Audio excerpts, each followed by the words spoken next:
أعوذ بالله من الشيطان الرجيم. يا بني أقم الصلاة وأمر بالمعروف وانه عن المنكر واصبر على ما أصابك إن ذلك من عزم الأمور. بسم الله الرحمن الرحيم. الحمد لله رب العالمين والصلاة والسلام على أشرف الأنبياء والمرسلين نبينا محمد وعلى آله وصحبه أجمعين. أما بعد. அன்புக்குரிய இஸ்லாமிய சகோதரிகளே, வளமை போன்று நடைபெற்று வரும் எங்களுடைய ஃபிக்ஹ் வகுப்பில் உங்களை சந்திப்பதில் நாம் மிக மகிழ்ச்சி அடைகின்றோம். நாம் சென்ற வகுப்புகளில் தொழுகை நிறைவேறுவதற்கான நிபந்தனைகள் என்னவென்பதை நாம் பார்த்தோம். எனவே இப்பொழுது எங்களுடைய இந்த பாடத்தின் தலைப்பை நாம் தொழுகையை பற்றி பார்ப்போம். அந்த அடிப்படையிலே தொழுகை என்பது அரபியில் அஸ்ஸலா என்று சொல்லப்படும். அஸ்ஸலா என்று சொன்னால் தொழுகை. இந்த சலா என்ற இந்த வார்த்தைக்கு நாம் டிக்ஷனரியில் அகராதியில் பொருள் கருத்து என்னவென்று பார்த்தால் அதற்கு அத்துஆ பிரார்த்தனை என்று இருக்கும். பிரார்த்தனை என்ற கருத்து அதற்கு கூறப்படுகிறது. அல்லாஹ் ஜல்ல சுப்ஹானஹு தஆலா சூரத்து தௌபா 103வது வசனத்தில் தொழுகை என்ற அந்த சொல்லுக்கு துஆ என்ற கருத்துப்பட ஒரு வசனத்தை சொல்லுகின்றான். அந்த வசனம் என்னவென்று சொன்னால், வஸல்லி அலைஹிம் இன்ன ஸலாத்தக ஸகனுல் லஹும். நபியே, நீ அவர்களுக்காக வேண்டி பிரார்த்தனை செய்வீராக. வஸல்லி அலைஹிம், அவர்களுக்காக நீர் பிரார்த்தனை செய்வீராக. இன்ன ஸலாத்தக ஸகனுல் லஹும், உமது பிரார்த்தனை அவர்களுக்கு மனதில் ஆறுதலை ஏற்படுத்தும் என்று அல்லாஹ் ஜல்ல சுப்ஹானஹு தஆலா சொல்லுகின்றான். எனவே இந்த வசனத்தில் அல்லாஹ் சலா என்று சொல்லி அதன் கருத்து என்னவாக இருக்கிறது? பிரார்த்தனை என்ற கருத்தாக இருக்கிறது. எனவே சலா என்ற அந்த வார்த்தைக்கு டிக்ஷனரியில் அகராதியில் என்ன இருக்கும்? அத்துஆ என்று இருக்கும். நடைமுறையில் சலா என்று சொன்னால் என்ன என்று பார்க்கின்ற பொழுது, குறிப்பிட்ட சில வார்த்தைகளை, குறிப்பிட்ட சில செயல்களை சலாத்தை கொண்டு ஆரம்பித்து, அதாவது தக்பீரை கொண்டு ஆரம்பித்து சலாத்தை கொண்டு முடிவுறக்கூடிய அந்த வணக்கத்துக்குத்தான் தொழுகை என்று சொல்லப்படும். எப்படி? தக்பீரை கொண்டு ஆரம்பித்து சலாத்தை கொண்டு முடிவு பெறக்கூடிய சில வார்த்தைகள், சில செயல்களுக்கு என்னென்னு சொல்லப்படும்? தொழுகை என்று சொல்லப்படும். இதுதான் நடைமுறையில் நாம தொழுகை என்று சொன்னார். எனவே குறிப்பிட்ட சில வார்த்தைகள் தொழுகையில் நாம் நினைத்த பிரகாரம் பேச முடியாது. எனவே தொழுகையில் என்ன வார்த்தைகள் பேச வேண்டுமோ, சொல்ல வேண்டுமோ, அந்த வார்த்தைகளைத்தான் நாம் அங்கு பயன்படுத்த வேண்டும்.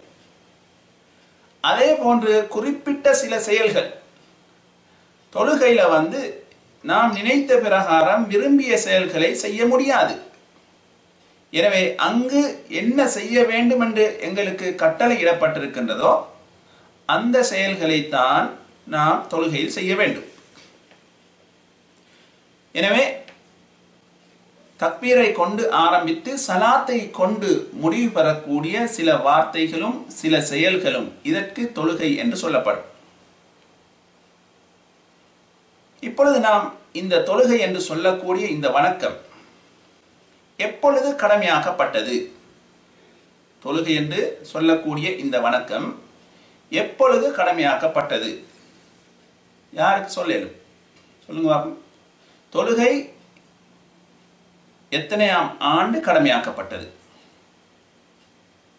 என்று கேட்டால் தொழுகை நபித்துவத்தின் 10ஆம் ஆண்டு கடமையாக்கப்பட்டது. தொழுகை நபித்துவத்தின் 10ஆம் ஆண்டு கடமையாக்கப்பட்டது.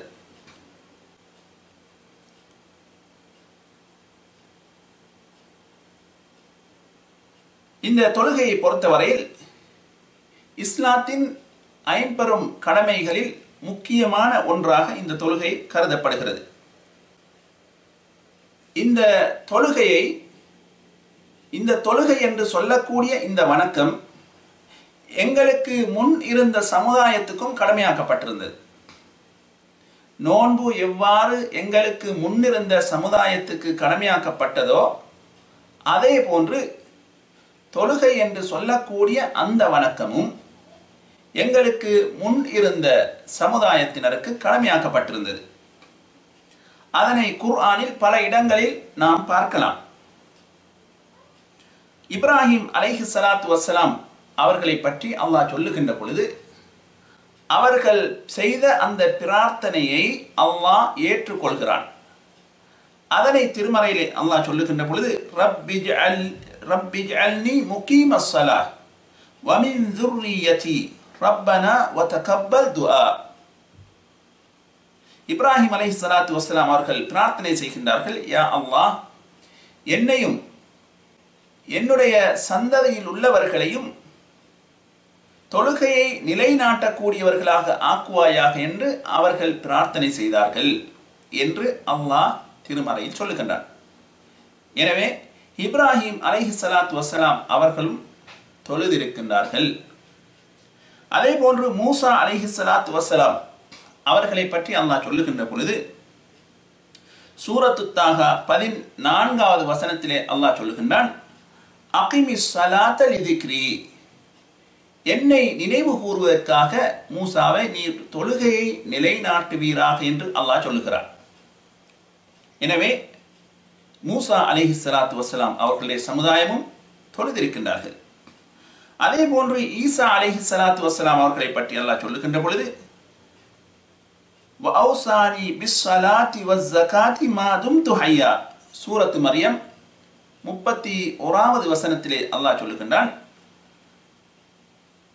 ஈசா அலைஹிஸ்ஸலாத்து வஸ்ஸலாம் அவர்கள் சொல்லுகின்றார்கள், வஅௌசானி பிஸ்ஸலாத்தி வஸ்ஸகா, அல்லாஹ் தொழுகையை கொண்டும் ஜகாத்தை கொண்டும் எனக்கு கட்டளையிட்டான். மா தும்து ஹய்யா, நான் உயிருடன் இருக்கும் காலமெல்லாம் தொழுவதை கொண்டும் ஜகாத் கொடுப்பதை கொண்டும் அல்லாஹ் எனக்கு கட்டளையிட்டான் என்று ஈசா அலைஹிஸ்ஸலாத்து வஸ்ஸலாம் அவர்கள் சொல்லுகின்றார்கள். அப்படி என்று சொன்னால் அவர்களும் தொழுதிருக்கின்றார்கள். எனவே எங்களுக்கு முன் இருந்த சமுதாயத்துக்கு தொழுகை கடமையாக்கப்பட்டிருந்ததா என்று கேட்டால் ஆம், அவர்களுக்கும் தொழுகை கடமையாக இருந்தது. அவர்களுடைய தொழுகைக்கும் எங்களுடைய தொழுகைக்கும் வித்தியாசங்கள் இருக்கின்றன. அவர்களுடைய தொழுகைக்கும் எங்களுடைய தொழுகைக்கும் வித்தியாசங்கள் இருக்கின்றன. எனவே இந்த தொழுகை எவ்வாறு கடமையாக்கப்பட்டது என்று நாம் பார்த்தோம் என்று சொன்னால், எனவே நபியுல்லாஹி ஸல்லல்லாஹு அலைஹி வஸல்லம் அவர்களை ஜிப்ரீல் அலைஹிஸ்ஸலாத்து வஸ்ஸலாம் அவர்கள் விண்வெளி பயணத்துக்கு மிஅராஜுக்காக வேண்டி நபி ஸல்லல்லாஹு அலைஹி வஸல்லம் அவர்களை கூட்டிக் கொண்டு சென்றார்கள். அங்கு சென்ற பொழுது அல்லாஹ் ஜல்ல சுப்ஹானஹு வ தஆலா நபியுல்லாஹி ஸல்லல்லாஹு அலைஹி வஸல்லம் அவர்களுக்கு 50 நேர தொழுகையை கிஃப்டாக கொடுத்தான். அதனை எடுத்துக்கொண்டு நபி ஸல்லல்லாஹு அலைஹி வஸல்லம் அவர்கள் திரும்பி வருகின்ற பொழுது இடையிலே மூசா அலைஹிஸ்ஸலாத்து வஸ்ஸலாம் அவர்கள் குறுக்கிட்டு, இதனை உன்னுடைய உம்மத்தினர்கள் செய்ய மாட்டார்கள், அவர்களுக்கு சக்தி கிடையாது, எனவே இதனை குறைத்து கொண்டு வாருங்கள் என்று நபி அவர்களிடம் சொன்ன பொழுது நபி ஸல்லல்லாஹு அலைஹி வஸல்லம் அவர்கள் அல்லாஹ்விடம் மறுபடி சென்று அதனை குறைத்து கொண்டு வந்தார்கள். மீண்டும் மூசா அலைஹிஸ்ஸலாத்து வஸ்ஸலாம் அவர்கள் விசாரிக்கின்றார்கள், எப்படி குறைத்து விட்டீர்களா என்று. ஆம், அதனை பாதியாக அரைவாசியாக அல்லாஹ் ஆக்கி தந்தான் என்று சொன்ன பொழுது மூசா அலைஹிஸ்ஸலாத்து வஸ்ஸலாம் அவர்கள் சொன்னார்கள், இதையும் செய்வதற்கு அவர்களுக்கு சக்தி கிடையாது, இதனையும் குறைத்து கொண்டு வாருங்கள் என்று சொன்ன பொழுது நபி ஸல்லல்லாஹு அலைஹி வஸல்லம் அவர்கள் மறுபடி அதனை குறைத்து கொண்டு வந்தார்கள். இப்படியாக 5 நேர தொழுகை ஆகும் வரைக்கும், 5 வக்தாக ஆக்கப்படும் வரைக்கும் நபி ஸல்லல்லாஹு அலைஹி வஸல்லம் அவர்கள் அதனை குறைத்து கேட்டுக் கொண்டிருந்தார்கள். அன்புக்குரியவர்களே, நபி ஸல்லல்லாஹு அலைஹி வஸல்லம் அவர்கள் அந்த 5ஐ எடுத்துக்கொண்டு வருகின்ற பொழுது ஒரு சப்தம் வருகிறது. என்ன சப்தம் என்று சொன்னால், யா முஹம்மத், முஹம்மதே, லா யுபத்தலுல் கௌலு லதைய, என்னிடத்தில் சொல்லுக்கு எந்த விதமான மாற்றமும் கிடையாது. இந்த 5 நேர தொழுகையை உன்னுடைய உம்மத்தினர்கள் நிறைவேற்றினால் அவர்களுக்கு 50 நேர தொழுகை தொழுத நன்மை கிடைக்கும் என்று அல்லாஹ் ஜல்ல சுப்ஹானஹு வ தஆலா அறிவித்தான். எனவே இந்த 50 நேர தொழுகை 5 நேர தொழுகையாக்கப்பட்டாலும் கூட நாம் 5 நேர தொழுகையை தொழுதால் 50 நேர தொழுகை தொழுத நன்மை என்பதை அல்லாஹ்வே சொல்லியிருக்கின்றார். எனவே மூசா அலைஹிஸ்ஸலாத்து வஸ்ஸலாம் அவர்கள் நபி ஸல்லல்லாஹு அலைஹி வஸல்லம் அவர்களிடம் சொன்ன பிரகாரம் நபி அவர்கள் அதனை குறைத்து குறைத்து இறுதியாக 50இல் இருந்த அந்த சைஃபர், அந்த 0வை எடுத்து போட்டு 5ஆக மாற்றப்பட்டது. அந்த இடத்துல எங்களுடைய ஆக்கள் இருந்தா சொல்லுவாங்களா இருக்கும், முக்கியமான 2 தொழுகை எடுக்கணும், அதில் ஒன்று சுபஹு, இன்னொன்று அசர், இதையும் எடுத்தா நல்லமே என்று சொல்லி இருப்பாங்க. நல்ல நேரம் அந்த இடத்துல நம்மட ஆக்கள் இருக்கல, அதனால 5 நேர தொழுகையாக அது மாற்றப்பட்டு விட்டது. இன்றும் சிலர் எப்படி அவர்களுடைய தொழுகை அமைப்பு இருக்கிறது என்று சொன்னால், 5 நேர தொழுகை என்று குர்ஆன் ஹதீஸ் எங்களுக்கு கட்டளை இட்டிருந்தும் கூட சிலருக்கு அது 4 நேர தொழுகையாக இருக்கிறது. அப்படி என்று சொன்னால் சுபஹு தொழுகை அவருக்கு கிடையாது. இன்னும் சிலருக்கு 3 நேர தொழுகையாக இருக்கிறது. அப்படி என்று சொன்னால் சுபஹும் அசரும் அவருக்கு கிடையாது. இப்படி என்ன எங்களுடைய சமுதாயத்திலே மக்களை நாம் பார்க்கின்றோம். எனவே தொழுகை இவ்வாறு தான் கடமையாக்கப்பட்டது.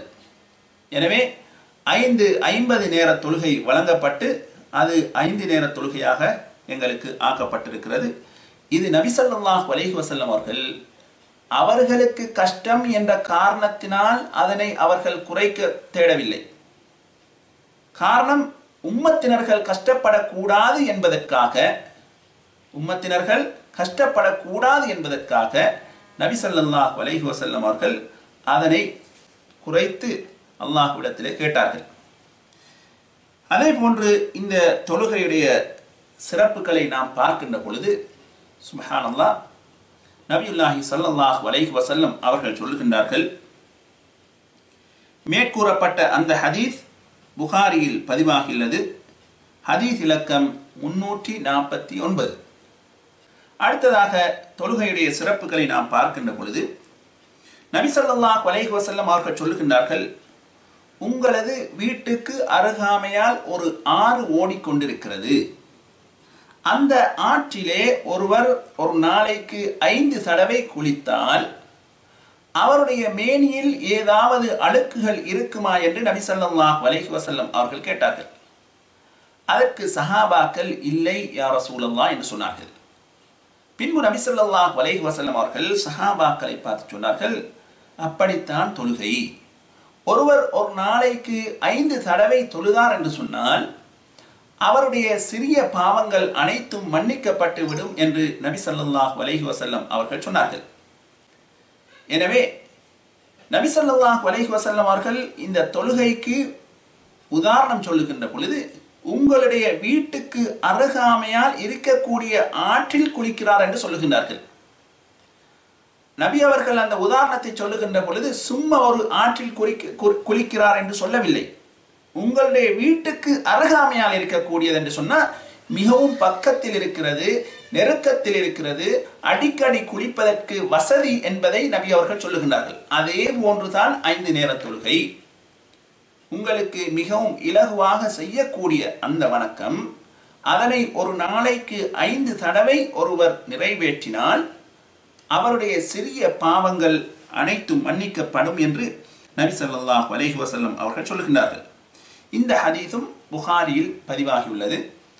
ஹதீஸ் இலக்கம் 528. அதே போன்று திர்மிதியிலே பதிவாகியுள்ள ஒரு செய்தி, நபியுல்லாஹி ஸல்லல்லாஹு அலைஹி வஸல்லம் அவர்கள் சொல்லுகின்றார்கள், மறும நாளையில் ஒரு அடியாண்டத்தில் கேட்கப்படக்கூடிய கேள்விகளில் முதன்மையான கேள்வி, முதல் கேட்கப்படக்கூடிய கேள்வி என்னவென்று சொன்னால் தொழுகையை பற்றித்தான். அதற்கு அவர் சரியான பதிலை அளித்தால் அவர் வெற்றி பெற்று விட்டார். அதற்கு அவர் சரியான பதிலை அளிக்காவிட்டால் அவர் தோல்வி அடைந்து விட்டார் என்று நபி ஸல்லல்லாஹு அலைஹி வஸல்லம் அவர்கள் சொன்னார்கள். சொல்லிவிட்டு அல்லாஹ் ஜல்ல சுப்ஹானஹு வ தஆலா எவ்வளவு இரக்கமுள்ளவன் என்று சொன்னால் அந்த இடத்தில் சொல்லுவான், அடியானுடைய ஃபர்லான தொழுகையில் ஏதாவது, அதாவது அடியானுடைய வணக்கங்களை பாருங்கள், அவனுடைய சுன்னத்தான வணக்கங்கள் இருக்கிறதா என்று பாருங்கள். ஃபர்லான வணக்கங்களில் ஏதாவது குறைகள் இருந்தால் அந்த சுன்னத்தான வணக்கங்களிலிருந்து அதனை போற்று பூர்த்தி செய்யுங்கள் என்று அல்லாஹ் சொல்லுவான். எனவே ஃபர்லான தொழுகையில் ஏதாவது குறைபாடுகள் இருந்தால் எங்களுடைய சுன்னத்தான வணக்கங்களிலிருந்து அது நிறைவு செய்யப்படும். இதே போன்றுதான் ஒவ்வொரு வணக்கங்களும் என்று நபி ஸல்லல்லாஹு அலைஹி வஸல்லம் அவர்கள் சொன்னார்கள். எனவே மறும நாளையில் முதலாக கேட்கப்படக்கூடிய கேள்வி தொழுகையை பற்றித்தான் என்று நபி ஸல்லல்லாஹு அலைஹி வஸல்லம் அவர்கள் சொன்னார்கள். இந்த ஹதீஸ் திர்மிதியிலே இடம்பெற்றிருக்கிறது. ஹதீஸ் இலக்கம் 413. அதே போன்று நாம் பார்க்கின்றோம், ரபிஅத் இப்னு காப் அல் அஸ்லமி என்று சொல்லக்கூடிய சஹாபி நபியுல்லாஹி ஸல்லல்லாஹு அலைஹி வஸல்லம் அவர்களுடைய வீட்டில் ஒரு நாள் தங்குகின்றார்கள். தங்கி இரவில் இருவருமாக இரா தொழுகை தொழுவதற்கு எழும்பிய பொழுது நபி ஸல்லல்லாஹு அலைஹி வஸல்லம் அவர்களுக்கு வுது செய்வதற்காகவும் வெளிவாசலுக்கு செல்வதற்காகவும் தண்ணீரை கொண்டு வந்து கொடுக்கிறார். அந்த சந்தர்ப்பத்திலே நபியுல்லாஹி ஸல்லல்லாஹு அலைஹி வஸல்லம் அவர்கள் அந்த சஹாபியிடம் கேட்கின்றார்கள், உனக்கு ஏதாவது தேவைகள் இருந்தால் நீ கேட்டுக்கொள் என்று சொன்ன பொழுது அந்த சஹாபி, நல்ல ஒரு சந்தர்ப்பம்தான், நமக்கு தேவையான பொருளாதாரங்கள் அனைத்தையும் இப்பொழுதே நாம கேட்டுக்கொள்வோம், யாருமே கிடையாது என்று சிந்திக்கவில்லை. என்ன சொன்னார்கள்? நபி அவர்களே, அஸ்அலுக முராஃபகதக ஃபில் ஜன்னah, நபி அவர்களே, மறும நாளையில உங்களுடன் சுவர்க்கத்தில் நான் இருக்க வேண்டும், அதுதான் என்னுடைய ஆசை என்று சொன்னார். அப்பொழுது நபி ஸல்லல்லாஹு அலைஹி வஸல்லம் அவர்கள் அந்த சஹாபியை பார்த்து அவ் கைர தாலிக், வேற ஏதாவது இருக்கிறதா என்று கேட்டார். அதற்கும் அந்த சஹாபி நான் கேட்டதுதான் என்று சொன்னார். அப்பொழுது நபியுல்லாஹி ஸல்லல்லாஹு அலைஹி வஸல்லம் அவர்கள் சொன்னார்கள், மறும நாளையில என்னுடன் சுவர்க்கத்தில் இருக்க வேண்டும் என்று நீ விரும்பினால் ஃபஅன்னி அலா நஃப்ஸிக பிகஸ்ரத்தி ஸுஜூத், அதிகமாக சுஜூது செய்வதன் மூலமாக எனக்கு நீ உதவி செய் என்று நபி ஸல்லல்லாஹு அலைஹி வஸல்லம் அவர்கள் சொன்னார்கள். எனவே நபி ஸல்லல்லாஹு அலைஹி வஸல்லம் அவர்களுடன் மறும நாளையில் சுவர்க்கத்தில் நாம் இருக்க வேண்டும் என்று சொன்னால் அதிகமாக சுஜூது செய்யும்படி நபி அவர்கள் அந்த சஹாபிக்கு கட்டளையிட்டார்கள். எனவே தொழுகையின் மூலமாக, தொழுவதன் மூலமாக மறும நாளையில் நபி ஸல்லல்லாஹு அலைஹி வஸல்லம் அவர்களுடன் சுவர்க்கத்தில் இருக்கக்கூடிய ஒரு பாக்கியத்தை நாம் பெற்றுக்கொள்கின்றோம். எனவே இது தொழுகையில் தான் இருக்கிறது. அந்த சஹாபியிடத்தில் நபி ஸல்லல்லாஹு அலைஹி வஸல்லம் அவர்கள் இன்னும் ஏதாவது இருக்கிறதா என்று கேட்ட அந்த சந்தர்ப்பத்தில் கூட அந்த சஹாபி ஆம் இன்னும் சில விடயங்கள் இருக்கிறது என்று உலக விஷயங்கள் எதையும் நபி அவர்களிடத்திலே கேட்கவில்லை. அவர் என்ன கேட்டார்? ஒன்றுமே கிடையாது, மறும நாளையில் உங்களுடன் சுவர்க்கத்தில் இருப்பதுதான் எனக்கு வேண்டும் என்று சொன்னார்கள். எனவே தொழுகை மூலமாக இப்படிப்பட்ட ஒரு சந்தர்ப்பம் பாக்கியம் நம் அனைவருக்கும் கிடைக்கிறது. அல்லாஹ் ஜல்ல சுப்ஹானஹு வ தஆலா அந்த பாக்கியத்தை எம் அனைவருக்கும் தர வேண்டும் என்று நாம் பிரார்த்திக்கின்றோம். எனவே அன்புக்குரிய சகோதரிகளே, இந்த தொழுகை மூலமாக சுவர்க்கத்தில் நபி அவர்கள் இருக்கக்கூடிய பாக்கியம் கிடைக்கிறது. அதே போன்று இந்த தொழுகையை பொறுத்தவரையில்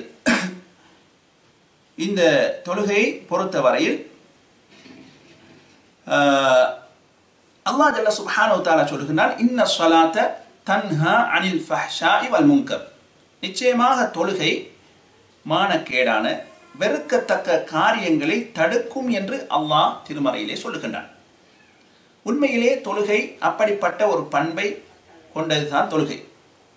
எனவே அந்த தொழுகை மூலமாக ஒருவர் களவெடுக்க கூடியவராக இருந்தால் அவர் தொழுகை மூலமாக அது இல்லாமல் போய்விடும். தொழுவதன் மூலமாக அது இல்லாமல் போய்விடும். அதே போன்று குடிப்பழக்கம் ஒருவரிடம் இருந்தால் தொழுகை மூலமாக அது விடுபட்டு போய்விடும். ஒருவரிடத்திலே விபச்சார பழக்கம் இருக்கும் என்று சொன்னால் அதுவும் அவரை விட்டும் நீங்கிவிடும். எனவே தொழுகை மானக்கேடான வெறுக்கத்தக்க காரியங்களை விட்டும் பாதுகாக்கும் என்று அல்லாஹ் ஜல்ல சுப்ஹானஹு வ தஆலா சொல்லுகின்றான். அது உண்மையான விடயம். எனவே தொழுகை மனிதனுக்கு ஒரு பாதுகாப்பாக இருக்கிறது என்பதை நாம் இந்த வசனம் மூலமாகவும் விளங்கிக் கொள்கின்றோம். அதே போன்று சில உதாரணங்களை சொல்லுவார்கள். என்னவென்று சொன்னால், தொழுகையை பற்றி சொல்லுகின்ற பொழுது சில சகோதரர்கள் சொல்லுவார்கள், அதாவது தொழுகை எப்படிப்பட்டது என்று சொன்னால், மனிதன் எவ்வளவு கெட்டவனாக இருந்தாலும் அவன் என்ன காரியங்கள் செய்து கொண்டிருந்தாலும் தொழுதால் மாத்திரம் போதும். ஏன் என்று கேட்டால், தொழுகை எல்லா காரியங்களையும் என்ன செய்யும்? தடுத்து நிறுத்தும் என்ற இந்த வசனத்தை சொல்லுவார்கள். அதுக்கு ஒரு உதாரணம் சொல்லுவார்கள்.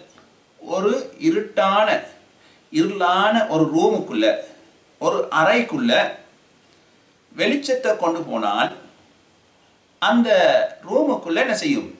அறைக்குள்ள அப்படியே வெளிச்சம் வந்துடும். இருள் அனைத்தும் என்ன செஞ்சிடும்? போய்விடும்.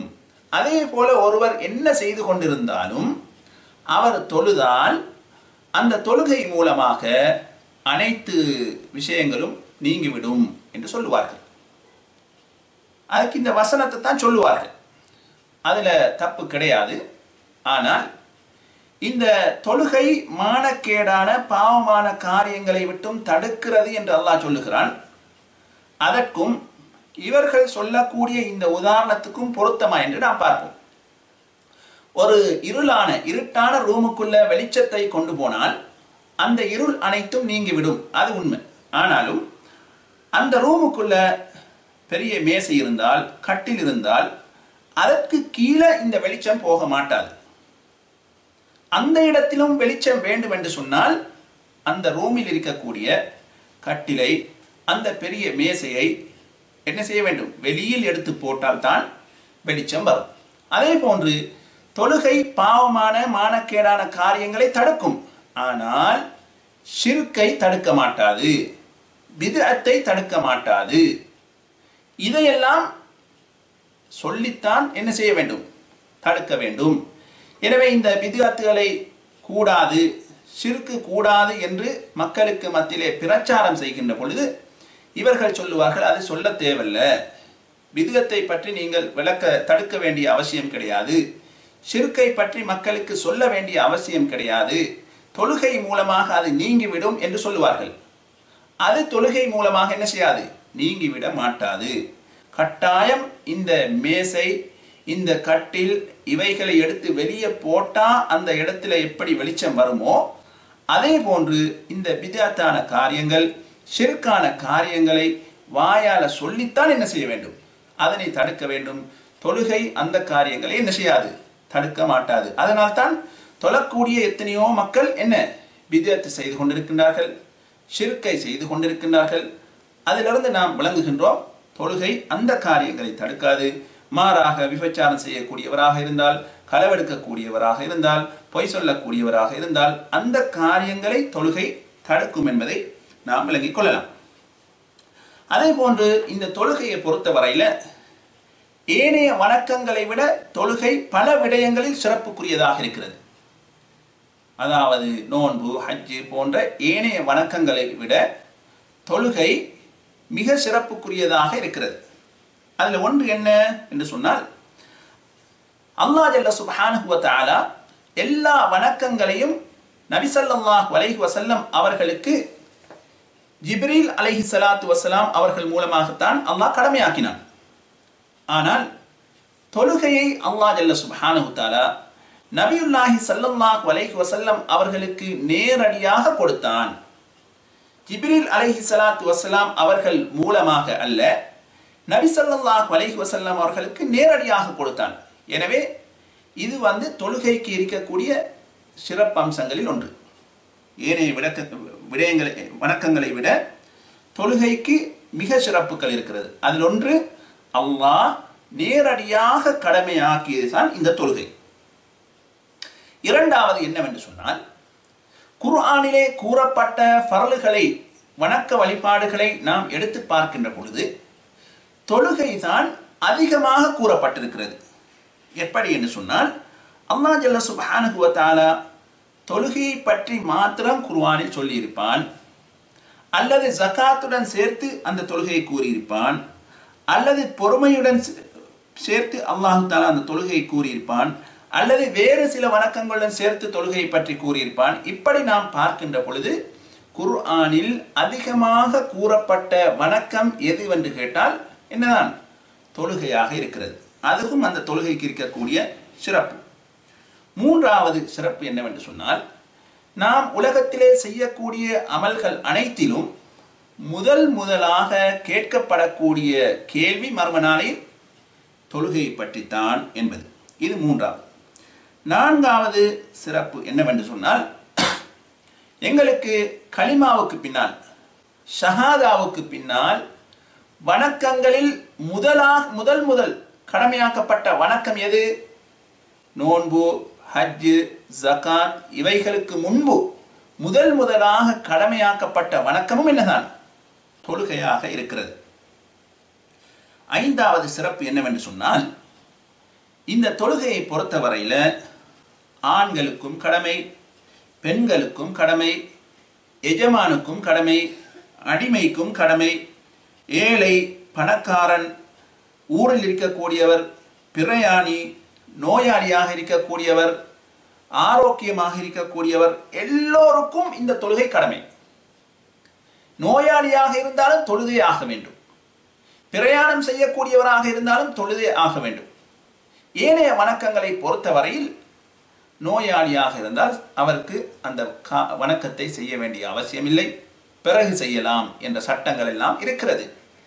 ஆனால் தொழுகையை பொறுத்தவரையில அவர் எந்த கட்டத்திலும் தொழுதே ஆக வேண்டும். தொழுகையை விடுவதற்கு சந்தர்ப்பம் என்ன? கிடையவே கிடையாது. இது ஐந்தாவது. ஆறாவது என்னவென்று சொன்னால், நபியுல்லாஹி ஸல்லல்லாஹு அலைஹி வஸல்லம் அவர்கள்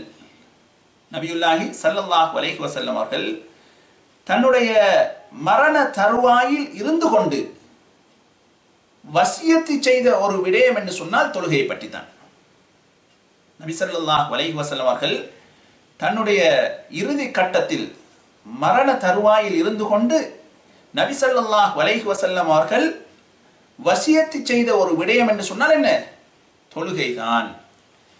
தன்னுடைய நேசத்துக்குரிய மகள் ஃபாத்திமா ரலியல்லாஹு அன்ஹா அவர்களை நபி அவர்கள் கூப்பிட்டு சொல்லுகின்றார்கள், ஃபாத்திமாவே, உன்னுடைய தந்தை நபியாக இருப்பதற்காக வேண்டி அல்லாஹ்வின் தண்டனையிலிருந்து உன்னை பாதுகாக்க முடியாது, எனவே நீ தொழுது கொள் என்று நபி ஸல்லல்லாஹு அலைஹி வஸல்லம் அவர்கள் ஃபாத்திமா ரலியல்லாஹு அன்ஹா அவர்களுக்கு சொல்லுகின்றார்கள். அன்புக்குரிய சகோதரிகளே, எங்களுடைய சமுதாயத்தில் மக்களுக்கு மத்தியில் ஒரு விடயம் இருக்கிறது.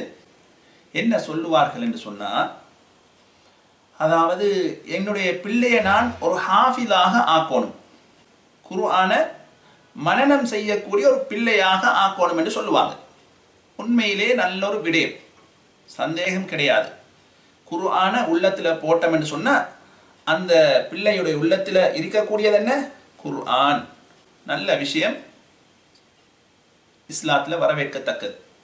ஆனால் அதை வைத்து ஒரு விடயம் சொல்லுவார்கள், அதுதான் தப்பு. என்ன சொல்லுவார்கள் என்று சொன்னா, என்னுடைய பிள்ளையை நாம ஹாஃபிஸாக ஆக்கிட்டோம் என்று சொன்னா அந்த புள்ள மூலமாக 10 பேர் சுவர்க்கத்துக்கு போகலாம், 10 பேர் சுவர்க்கத்துக்கு போகலாம் என்று சொல்லுவாங்க. அப்படி பார்த்தால் உலகத்தில் வாழக்கூடியவர்கள் தங்களுடைய பிள்ளையை ஹாஃபிஸாக ஆக்கிட்டு 10 பேர் என்ன செய்யலாம்? தொழாம, நோம்பு பிடிக்காம, ஜகாத்து கொடுக்காம, இஸ்லாமிய காரியங்கள் செய்யாம இருக்கலாம். ஏன் நீங்க செய்றீங்கல்ல என்று கேட்டா அவர் சொல்வார், என்ன இப்படித்தானே புள்ள தானே ஹாஃபிஸாக ஆகிட்டானே, அவன் மூலமாக 10 பேருக்கு சுவர்க்கம் போகலாமா இல்லையா, அப்ப அதுல நான் முறாலா இருப்பேன் என்று அவர் இஸ்லாமிய கடமைகளை செய்யாமல் இருப்பதற்கு இது ஒரு காரணமாக அமைந்து விடுகிறது. எனவே இது ஒரு தவறான கொள்கை, தவறான ஒரு கொள்கை. ஒரு பிள்ளையை ஹாஃபிஸாக்கினா அவருக்கு அந்த நன்மை கிடைக்கும், யாரு அதற்கு உதவியாக இருந்தார்களோ அவர்களுக்கும் நன்மை கிடைக்கும். ஆனால் அவர் மூலமாக 10 பேர்கள் சுவர்க்கம் போவார்கள் என்பது என்ன? தவறான ஒரு காரியம். காரணம் என்ன?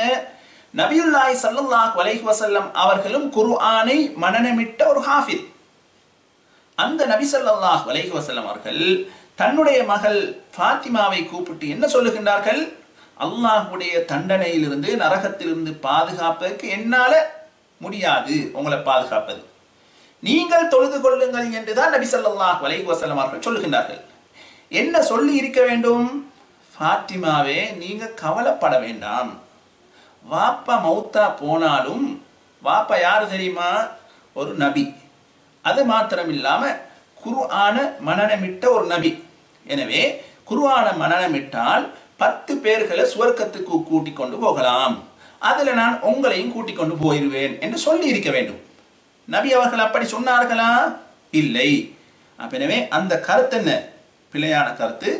பிள்ளைகளை குர்ஆன மனப்பாடமாக்குவதற்கு அனுப்புவதோ பாடமாக்க வைப்பதோ அதெல்லாம் நல்ல காரியம். ஆனால் அதன் மூலமாக 10 பேர் சுவர்க்கம் போகலாம் என்பதுதான் என்ன? தவறான கருத்து என்பதை நாம விளங்க வேண்டும். எனவே 6வது விடயம், நபி ஸல்லல்லாஹு அலைஹி வஸல்லம் அவர்கள் தன்னுடைய இறுதி தருவாயில் கூட தொழுகையை கொண்டு மக்களுக்கு வசியத்து செய்திருக்கின்றார்கள். அடுத்த 7வது சிறப்பு என்னவென்று சொன்னால், இந்த தொழுகை ஒரு நாளைக்கு எத்தனை தடவை தொழ வேண்டும்? 5 தடவை நிறைவேற்ற வேண்டும். வேறு எந்த வணக்கமும் ஒரு நாளைக்கு 5 தடவை செய்ய வேண்டிய கடமை கிடையாது. ஆனால் தொழுகையை பொறுத்தவரையில் ஒரு நாளைக்கு 5 தடவை செய்ய வேண்டும் என்ற அந்த கட்டளை அந்த தொழுகைக்கு இருக்கக்கூடிய முக்கியத்துவத்தை எடுத்து காட்டுவதை நாம் பார்க்கின்றோம். எனவே இப்பொழுது நாம் தொழுகை என்றால் என்ன, தொழுகை எப்பொழுது கடமையாக்கப்பட்டது, எவ்வாறு கடமையாக்கப்பட்டது, அதன் சிறப்பம்சங்கள் என்ன, அதன் முக்கியத்துவம் என்ன என்ற அம்சங்களை நாம் இப்பொழுது பார்த்தோம். அடுத்ததாக இந்த தொழுகையை தொழக்கூடிய மக்கள் 2 வகையாக இருப்பார்கள். ஒன்று ஜமாத்தாக தொழக்கூடியவர்கள், அல்லது தனிமையில் தொழக்கூடியவர்கள். இப்படி 2 வகையாக இருக்கின்றார்கள். அதில் குறிப்பாக ஆண்களாக இருந்தால் பள்ளிக்கு சென்று ஜமாத்தாக தொழுவார்கள், பெண்களாக இருந்தால் பள்ளிக்கு செல்வது கடமை கிடையாது, அவர்கள் வீட்டில் தொழுவார்கள். எனவே அவ்வாறு நாம் பள்ளிக்கு செல்லுகின்ற பொழுது நாம் பேண வேண்டிய ஒழுங்குமுறைகள் என்ன? பள்ளிக்கு தொழுகைக்காக வேண்டி நாம் செல்லுகின்ற பொழுது, பள்ளிக்கு போகின்ற பொழுது நாம் கடைபிடிக்க வேண்டிய ஒழுங்குமுறை என்னவென்று பார்க்கின்ற பொழுது நபியுல்லாஹி ஸல்லல்லாஹு அலைஹி வஸல்லம் அவர்கள் சொல்லுகின்றார்கள், உங்களில் ஒருவர் உது செய்துவிட்டு தொழ வேண்டும் என்ற எண்ணத்தில் பள்ளிக்கு சென்றால் அவர் எடுத்து வைக்கக்கூடிய ஒவ்வொரு எட்டுக்கும் அல்லாஹ் அவருடைய அந்தஸ்தை உயர்த்துவான், அவருடைய ஒரு பாவத்தை அல்லாஹ் மன்னிப்பான் என்று நபி ஸல்லல்லாஹு அலைஹி வஸல்லம் அவர்கள் சொல்லுகின்றார்கள். இந்த ஹதீஸ் புகாரியிலே பதிவாகியுள்ளது. ஹதீஸ் இலக்கம் 647. எனவே நபி அவர்கள் என்ன சொல்லுகின்றார்கள்? பள்ளிக்கு போகக்கூடிய ஒழுங்குமுறைகள்ல ஒன்று, நாம பள்ளிக்கு போகும் பொழுது வீட்டிலிருந்தே ஒழு செய்து கொண்டு போவது. அப்பொழுது நாம் இபாதத்தில் இருக்கின்றோம். நபி அவர்கள் சொல்லுகின்றார்கள், தொழ வேண்டும் என்ற எண்ணத்தில் பள்ளிக்கு செல்லக்கூடியவர் எடுத்து வைக்கக்கூடிய ஒவ்வொரு எட்டுக்கும் அவருடைய ஒரு அந்தஸ்து உயர்த்தப்படுகிறது, ஒரு பாவம் மன்னிக்கப்படுகிறது.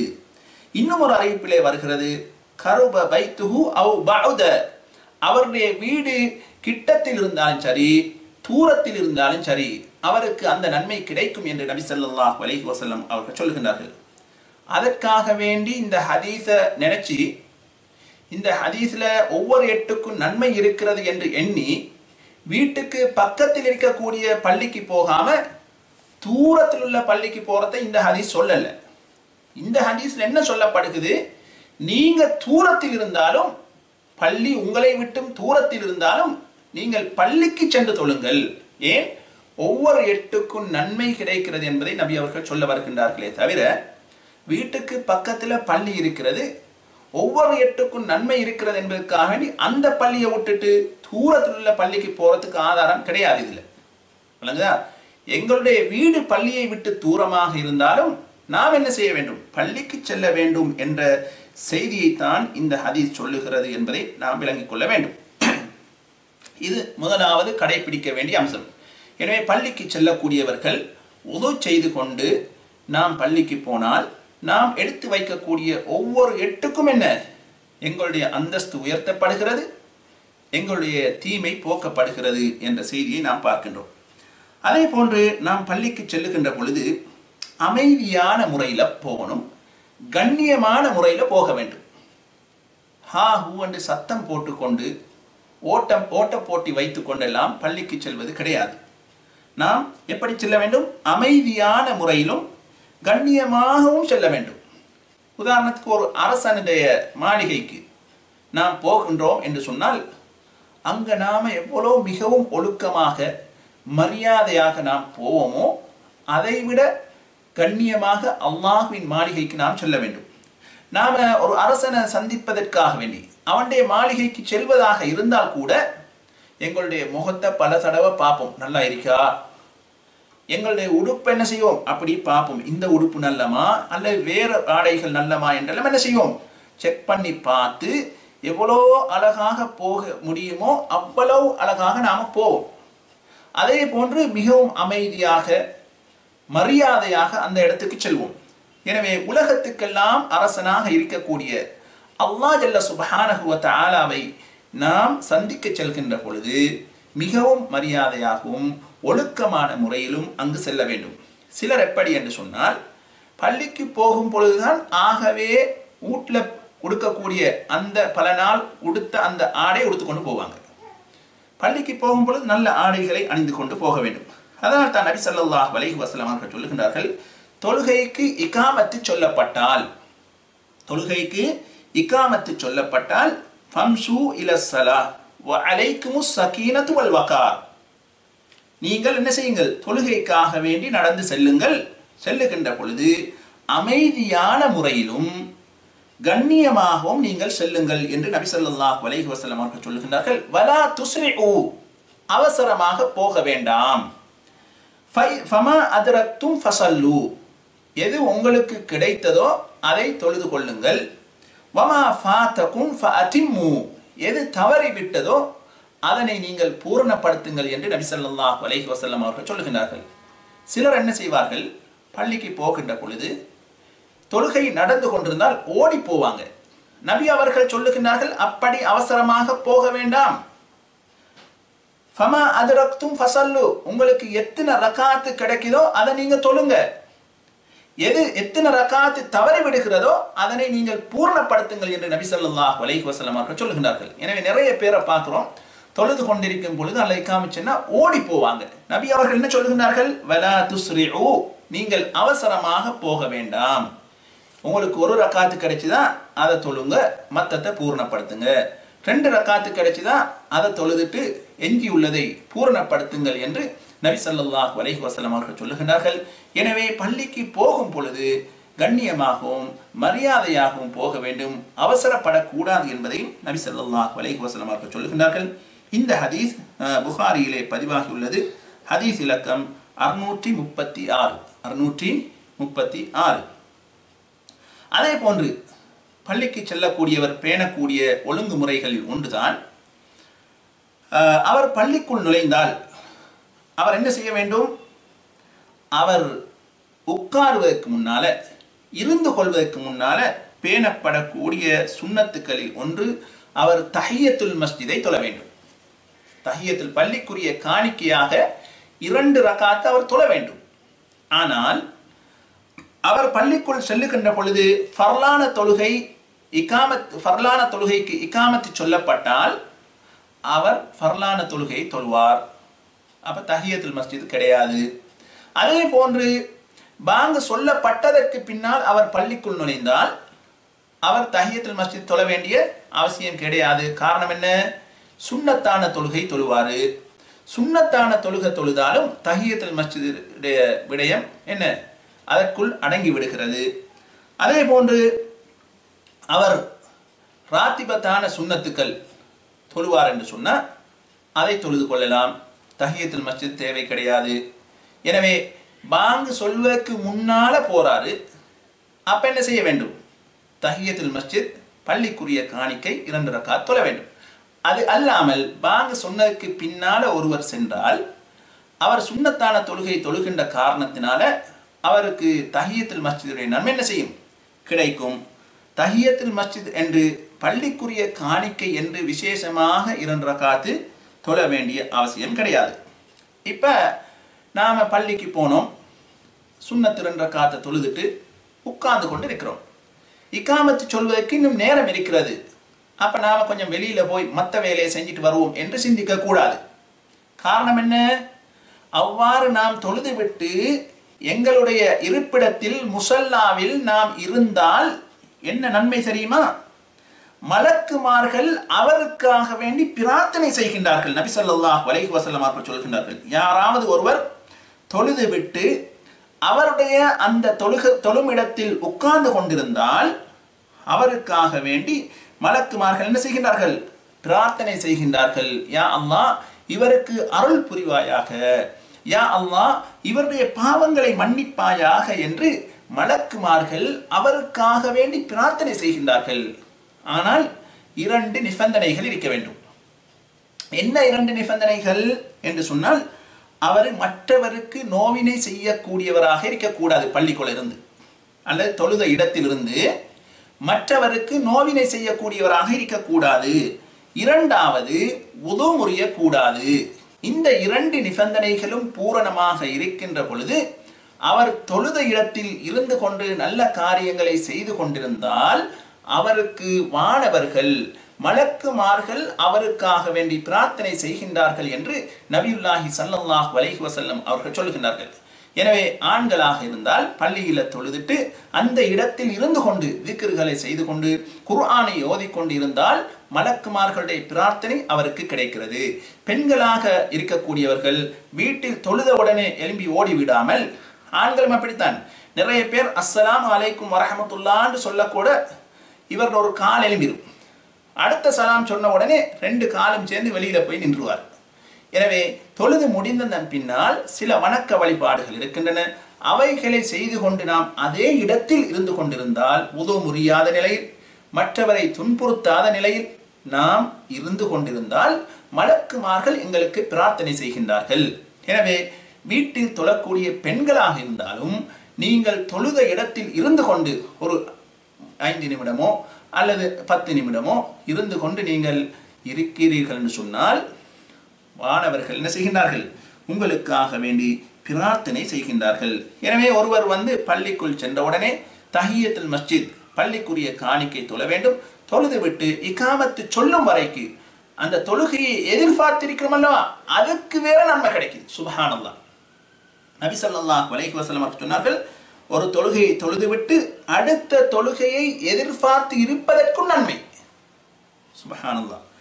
எனவே அதற்கு பின்னாலே இகாமத்து சொல்லப்பட்டால் நாம் எழும்பி என்ன செய்ய வேண்டும்? தொழ வேண்டும். அதுல முக்கியமான விடயம் என்னவென்று சொன்னால், தொழுகைக்கு நாம் சென்றதன் பின்னால் பள்ளிக்குள்ள சென்று இகாமத்து சொல்லப்பட்டால் சஃப்களை சீர் செய்து கொள்ள வேண்டும். அப்படி என்று சொன்னா எல்லாரும் நேராக நிற்க வேண்டும். அதனால் தான் நபியுல்லாஹி ஸல்லல்லாஹு அலைஹி வஸல்லம் அவர்கள் இகாமத்து சொல்லப்பட்டதன் பின்னால் என்ன செய்வார்கள்? சொல்லுவார்கள், சவ்வு சுஃபூஃபக்கும், உங்களுடைய சஃப்புகளை நீங்கள் சீர் செய்து கொள்ளுங்கள், ஒழுங்குபடுத்திக் கொள்ளுங்கள். ஃபஇன்ன தஸ்வியத ஸஃபி மின் தமாமி ஸலா, அவ்வாறு நீங்கள் சஃப்புகளை சீராக்கிக் கொள்வது தொழுகையை பூரணப்படுத்துவதாகும் என்று நபி ஸல்லல்லாஹு அலைஹி வஸல்லம் அவர்கள் சொன்னார்கள். இந்த ஹதீஸ் புகாரியில் இடம்பெற்றிருக்கிறது. ஹதீஸ் இலக்கம் 723. ஏற்கனவே சொன்ன ஹதீஸ், மலக்குமார்கள் பிரார்த்தனை செய்கின்றார்கள் என்று சொன்ன ஹதீஸ் முஸ்லிமில் இடம்பெற்றிருக்கிறது. 1076. எனவே நபி ஸல்லல்லாஹு அலைஹி வஸல்லம் அவர்கள் இகாமத்து சொல்லப்பட்டதன் பின்னால் என்ன செய்வார்கள்? சஹாபாக்களை பார்த்து சொல்லுவார்கள், மக்களை பார்த்து சொல்லுவார்கள், சஃப்புகளை சீர் செய்து கொள்ளுங்கள், சஃப்புகளை சீர் செய்து கொள்ளுங்கள். அவ்வாறு சஃப்புகளை சீர் செய்து கொள்வது, ஒழுங்குபடுத்திக் கொள்வது தொழுகையின் பூரணத்துவத்துக்குரிய அடையாளமாகும் என்று நபி அவர்கள் சொல்லுவார்கள் என்ற ஹதீஸ் புகாரில் இடம்பெற்றிருக்கிறது. ஹதீஸ் இலக்கம் 723. எனவே தொழுகைக்கு சென்ற அந்த மக்கள் என்ன செய்ய வேண்டும்? சஃப்புகளை சீர் செய்து கொள்ள வேண்டும். அதுல சீர் செய்வதற்கு, சஃப்புகளை நேராக வைத்துக் கொள்வதற்கு ஒரு வழி இருக்கிறது. அதுல ஒன்றென்ன? எங்களுடைய தோல் புயங்களை நாங்கள் நேராக வைத்துக் கொள்வது. சிலருடைய சிலர் உயர்ந்தவராக இருப்பாரு, சிலர் கட்டையாக இருப்பாங்க. அப்ப அது கொஞ்சம் சிக்கலாக இருக்கு. அப்படியே நான் என்ன செய்வது என்று சொன்னால், எங்களுடைய கரண்டை கால்களை நேராக வச்சுக் கொள்வது. அதுக்காக வேண்டி கரண்டை காலை இன்னொரு ஆள்ட காலை கொண்டு போய் அப்படி சேர்த்தி ஒட்டி வைக்கிறது என்ற அர்த்தம் கிடையாது. அது மற்றவருக்கு இடைஞ்சலாக இருக்கும். விளங்குதா? எனவே கரண்டை கால்களை சீர் செய்து கொள்ளுங்கன்னு சொன்னா என்ன அர்த்தம்? உங்களோட கரண்டை காலும் மற்றவருடைய கரண்டை காலும் நேராக இருக்க வேண்டும் என்பதுதானே அர்த்தமே தவிர, அது அல்லாமல் செலாக்கள் கொண்டு போய் அவருடைய கரண்டை காலோட என்ன செய்வாரு? அப்படி உரசி வைப்பார். சில சந்தர்ப்பங்களை 2 காலையும் 2 சைட்லையும் அப்படி நீட்டி வைப்பார் என்று சொன்னா பெரியோரு இடவழி கொண்டு வந்துடும். எனவே இந்த ஹதீஸுடைய நோக்கம் என்ன? கரண்டை காலை வைத்து என்ன செய்யுங்க? சஃப சீர் செய்து கொள்ளுங்களே தவிர, கரண்டை காலை கொண்டு போய் இன்னொரு ஆளுடைய கரண்டை காலை ஒட்டி வச்சு அவருக்கு கஷ்டத்தை ஏற்படுத்துவது கிடையாது. அதை நாம் விளங்கிக் கொள்ள வேண்டும். எனவே இந்த நபி ஸல்லல்லாஹு அலைஹி வஸல்லம் அவர்கள் ஒரு தடவை இகாமத்தை சொன்னதுக்கு பின்னால சஃப்புகளை சீர் செய்தார்கள். அப்பொழுது ஒருவர் மாத்திரம் சஃப்புக்கு கொஞ்சம் முன்னால நின்றார். கொஞ்சம் சீர் இல்லாம நெஞ்சி முன்னுக்கு வந்திருந்தது. அப்பொழுது நபி ஸல்லல்லாஹு அலைஹி வஸல்லம் அவர்கள் சொன்னார்கள், லதுஸவ்வுன்ன சுஃபூஃபக்கும், உங்களுடைய சஃப்புகளை நீங்கள் சீர் செய்து கொள்ளுங்கள். அவ் லயுகாலிஃபன்னல்லாஹு பைன உஜூஹிக்கும், அல்லது அல்லாஹ் உங்களுடைய முகங்களை மாற்றி விடுவான் என்று நபி ஸல்லல்லாஹு அலைஹி வஸல்லம் அவர்கள் சொன்னார்கள். இந்த ஹதீஸ் புகாரியில் இடம்பெற்றிருக்கிறது. ஹதீஸ் இலக்கம் 717. எனவே நாம் சஃப்புகளை சீர் செய்வது என்ன ஒரு முக்கியமான விடயமாக இருக்கிறது. அந்த அடிப்படையில் சஃப்புகளை சீர் செய்யக்கூடிய விடயங்களில் ஒன்றுதான் முதலாவது சஃப்பை பூரணப்படுத்துவது. முதலாவது சஃப்பை பூரணப்படுத்துவது சஃப்புகளை சீர் செய்யக்கூடிய ஒழுங்குமுறைகளில் ஒன்று. அதனால் தான் நபியுல்லாஹி ஸல்லல்லாஹு அலைஹி வஸல்லம் அவர்கள் சொன்னார்கள், லவ் யஅலமுன் நாஸு மா ஃபின் நிதாஇ வஸ்ஸஃபில் அவ்வலி ثم لم يجدوا إلا أن يستهموا عليه لستهموا.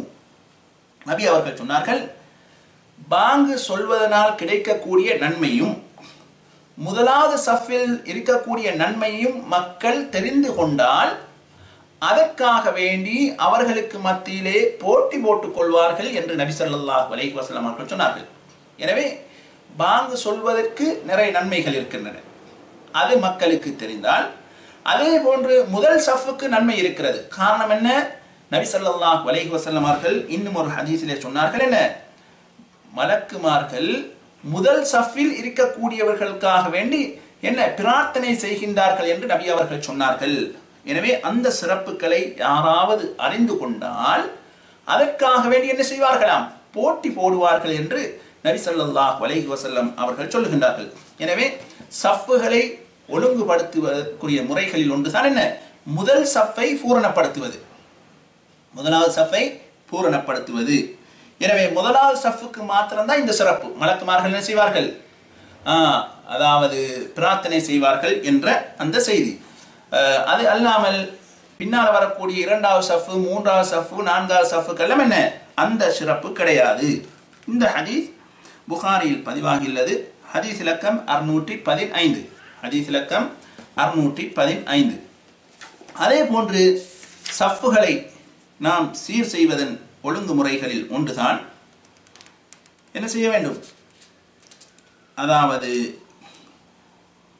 எங்களுடைய சஃப்புகளில் நாம வலது இடது என்று 2 பகுதி இருக்கிறது. எனவே அதிகமான மக்களை நாம் பார்க்கின்றோம், சஃப்புகளுக்கு வருகின்ற பொழுது வலது பக்கத்தை மாத்திரம் நிரப்பிக்கொண்டு போவாங்க. ஏனென்று கேட்டால் வலது சிறந்தது தானே என்ற கருத்தை சொல்லுகின்றார்கள். வலது சிறந்ததுதான், அதில் சந்தேகம் கிடையாது. ஆனால் அது பொதுவாக சிறந்தது என்று நாம் முடிவெடுக்க கூடாது. எப்படி என்று சொன்னால், வலது பக்கம் 2 பேர்கள் இருக்கின்றார்கள் என்று சொன்னால் என்ன செய்ய வேண்டும், இடது பக்கம் 2 பேர்கள் இருக்க வேண்டும். அந்த சஃப சீர் செய்கிற முறைகளில் ஒன்று சமநிலை இருக்க வேண்டும். வலது பக்கம் 5 பேர் என்று சொன்னால் இடது பக்கம் 5 பேர். இப்ப வலதும் 5 இடதும் 5ஆக இருந்தால் எது சிறப்பு? இப்ப 6ஆவதா வரக்கூடியவர் வலது பக்கம் நிற்பாரு, அதுதான் அவருக்கு சிறப்பு. 7ஆவதா ஒரு ஆள் வாராரு, இப்ப எந்த பக்கம் போய் நிற்க வேண்டும்? இடது பக்கம். நிறைய பள்ளிகளில் நாம் பார்க்கின்றோம், வலது பக்கம் நல்லம் என்ற காரணத்தினால எல்லாரும் வலதை பூர்ணப்படுத்துறாங்க, இடது பக்கம் ஆளே கிடையாது. அப்படி கிடையாது. எனவே வலது பக்கம் 3 பேர் என்று சொன்னால் இடது பக்கமும் 3 பேர் இருக்க வேண்டும். ஏனென்று சொன்னால் நபி ஸல்லல்லாஹு அலைஹி வஸல்லம் அவர்கள் ஒரு நாள் இரா வணக்கம் செய்து கொண்டிருக்கிறார்கள். இந்த சந்தர்ப்பத்தில்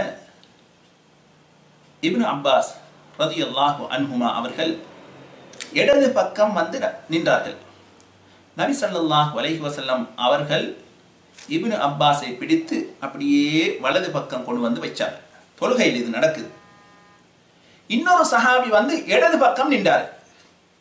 நபி ஸல்லல்லாஹு அலைஹி வஸல்லம் அவர்கள் 2 கையால் 2 பேர்களையும் அப்படியே தள்ளி பின்னுக்கு என்ன அனுப்பினார்கள், பின்பக்கத்துக்கு தள்ளி விட்டார்கள். இதில் என்ன நாம பார்க்கிறோம், நபி ஸல்லல்லாஹு அலைஹி வஸல்லம் அவர்கள் 2 பேரையும் பின்பக்கம் தள்ளினார்கள் என்ற அந்த விஷயத்தில் வலது பக்கம் ஒரு ஆள் இடது பக்கம் ஒரு ஆள் தான் நிற்கிறாங்க. வலது பக்கம் மிக சிறந்ததாக இருந்தால் நபி அவர்கள் என்ன செய்திருக்க வேண்டும், மற்ற சஹாபியையும் இழுத்து வலது பக்கம் வச்சு பின்னுக்கு தள்ளி இருக்க வேண்டும். நபி அவர்கள் அவ்வாறு செய்யவில்லை. என்ன செய்தார்கள், 2 பேர்களும் ஆனவுடனே வலது பக்கம் ஒரு ஆள் இடது பக்கம் ஒரு ஆள் வந்த பொழுது 2 பேர்களையும் அப்படியே கையை போட்டு என்ன செய்தார்கள், பின்னுக்கு தள்ளினார்கள் என்ற செய்தி புகாரில் இடம்பெற்றிருக்கிறது. எனவே நாம் இந்த சஃப்புகளில் நிற்கின்ற பொழுது வலது பக்கத்தை மாத்திரம் பூரணப்படுத்தாமல் என்ன செய்ய வேண்டும், இடது பக்கத்தையும் நாம் பூரணப்படுத்த வேண்டும். அதே போன்று சஃப்புகளை சீர் செய்யக்கூடிய முறைகளில் ஒன்றுதான், பள்ளியில் தொழக்கூடியவர்கள் பெண்களும் இருந்தால் பெண்கள் என்ன செய்வார்கள், ஆண்களுக்கு பின்னுக்கு போய் நிற்பார்கள். இது என்ன, சஃப்புகளை சீர் செய்யக்கூடிய முறைகளில் ஒன்று. காரணம், நபி ஸல்லல்லாஹு அலைஹி வஸல்லம் அவர்கள் சொன்னார்கள், கைரு சுஃபூஃபி ரிஜாலி அவ்வலுஹா, ஆண்களுடைய சஃப்புகளில் மிக சிறந்தது ஆரம்ப சஃப்பு, வஷர்ருஹா ஆஹிருஹா, இறுதி சஃப்பு தான் என்ன மோசமானது. பெண்களுக்கு சஃப்புகளில் சிறந்தது கடைசியாக உள்ள சஃப்பு, அவர்களுக்கு மோசமாக இருப்பது என்ன, ஆரம்பம் என்று நபி ஸல்லல்லாஹு அலைஹி வஸல்லம் அவர்கள் சொன்னார்கள்.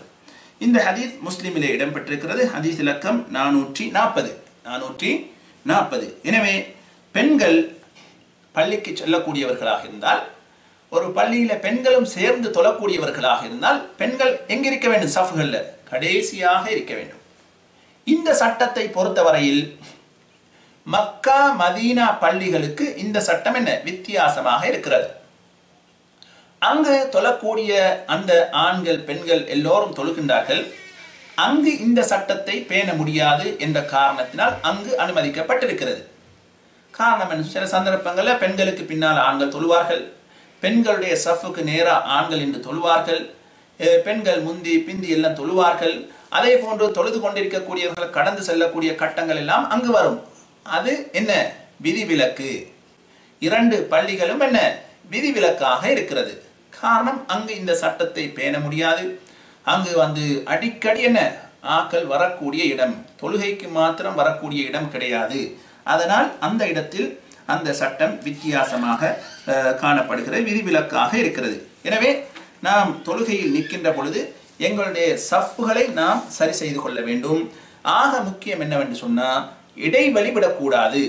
ஏனென்று சொன்னால் நபி ஸல்லல்லாஹு அலைஹி வஸல்லம் அவர்கள் சொன்னார்கள், அப்படி நீங்கள் இடைவெளி விட்டால் என்ன செய்வான்? ஷைத்தான் இடையில நுழைந்து விடுவான். ஷைத்தான் இடையில நுழைந்து விடுவான். வலா ததரு ஃபுருஜாத்தின் லிஷைத்தான், ஷைத்தானுக்கு நீங்கள் இடைவெளிகளை விட்டுவிட வேண்டாம். ஆட்டுக்குட்டிகள் எவ்வாறு உள்ளுக்கு நுழையுமோ அதே போன்று சஃப்புக்கு இடையில ஷைத்தான் நுழைந்து உங்களுக்கு தொழுகையில குழப்பத்தை ஏற்படுத்துவான் என்று நபி ஸல்லல்லாஹு அலைஹி வஸல்லம் அவர்கள் சொன்னார்கள். எனவே சஃப்புகளை சீர் செய்வதன் முக்கியமான நோக்கம் என்ன என்று சொன்னால் இடைவெளி விடக்கூடாது என்பதுதான் அதனுடைய முக்கிய நோக்கமாக இருக்கிறது. இந்த ஹதீஸ் அஹ்மதிலே இடம்பெற்றிருக்கிறது. அதே போன்று அபூதாவுதிலும் இடம்பெற்றிருக்கிறது. ஹதீஸ் இலக்கம் 666. எனவே அன்புக்குரிய இஸ்லாமிய சகோதரிகளே, நாம் இன்று எங்களுடைய பாடத்தில் தொழுகை என்றால் என்ன, அது எப்பொழுது கடமையாக்கப்பட்டது, அதன் சிறப்பம்சங்கள் என்ன என்பதை பார்த்துவிட்டு பள்ளிக்கு செல்லக்கூடிய ஒழுங்குமுறைகள் என்ன, பள்ளிக்கு சென்றவர்கள் செய்ய வேண்டிய சில காரியங்கள் என்ன, இகாமத் சொல்லப்பட்டால் இமாம் செய்ய வேண்டிய வேலை என்ன, சஃப்புகளை சீர் செய்வது, சஃப்புகளை எவ்வாறு ஒழுங்குபடுத்துவது என்ற காரியங்கள் வரைக்கும் நாம் இன்ஷா அல்லாஹ் பார்த்தோம். அடுத்த வகுப்பில் எஞ்சி இருக்கக்கூடிய பகுதிகளை நாம் பார்ப்போம். எதை கேட்டோமோ அதன் பிரகாரம் அமல் செய்ய அல்லாஹ் ஜல்ல சுப்ஹானஹு வ தஆலா எனக்கும் உங்களுக்கும் தௌஃபீக் செய்வானாக. இன்ஷா